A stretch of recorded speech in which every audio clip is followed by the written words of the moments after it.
Hi, I'm Ian Mckellar. Isn't this an amazing opportunity that we have?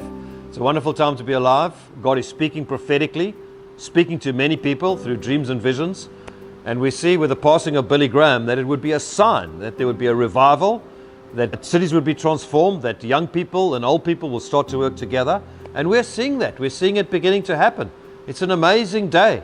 I'm so excited that we can be part of God's strategy. And I want to share with you a few strategic things that we can do so that we can be part of the greater plan that God has for God's people. Billy Graham has preached this gospel of salvation. And in my dream, many would then start preaching after Billy Graham. And his message would ring out over the airways, and people would watch his videos and watch his preaching and would be stirred by his message of salvation. But in my dream also, I saw that people would take the opportunity to nation build with the passing of Robert Mugabe, and that Christians would be able to go into Zimbabwe and be involved with nation building. And so I think these two things are so important in the dream. Number one, that God's people should be preaching the gospel, that they should be telling people how to get saved. Number two, that we should be involved in nation building, in changing cities, changing the way we live, transforming the very structures around us, not creating political parties, but being ethical and economical about what we do. And in my dream, I saw that there was a partnership between business people, older folk, and young people. And we even see that in the world happening much more today. And I believe that that's what we've got to do. We've got to start getting older folk and younger folk to start working together, to collaborate.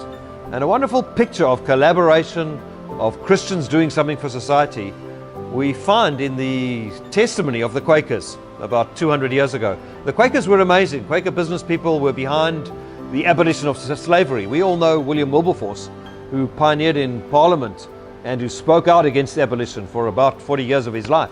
But he had a whole team of people behind him, and a large percentage of those, about 75%, were Quakers. Now, they were called Quakers because they were filled with the Holy Spirit, and they were ostracized by society, but that made them team together, that made them innovate, that made them highly relational, and they networked together.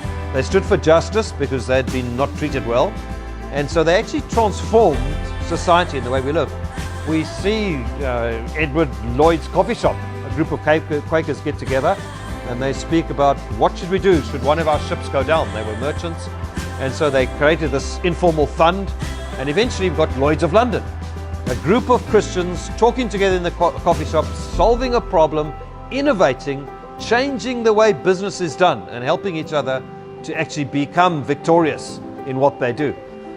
And it's not something that's unique. We actually found that in the Bible, Paul did the same thing.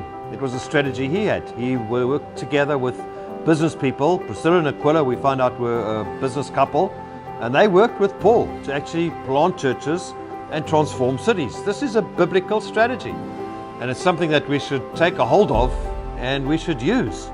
And I believe today, as we get involved in nation building, and as Christians take the message not only of the gospel, the good news of salvation, that we do go to heaven when we die, and we do preach like Billy Graham preached, but we also take this opportunity for nation building. We start to gather together, we start to network, we start to innovate, we get old people and young people together, and we start to work towards justice and economic transformation. We start to work ethics and economics into our thinking so that we can actually change this wicked world where we live and do what Jesus has called us to do. That we should bring the kingdom of God to earth. We should pray, thy kingdom come, thy will be done here on earth as it is in heaven. So let's get to do a few things that can actually bring that incredible power of the gospel, the love of Jesus Christ, and the wisdom of God into our world to bring about the transformation that He wants.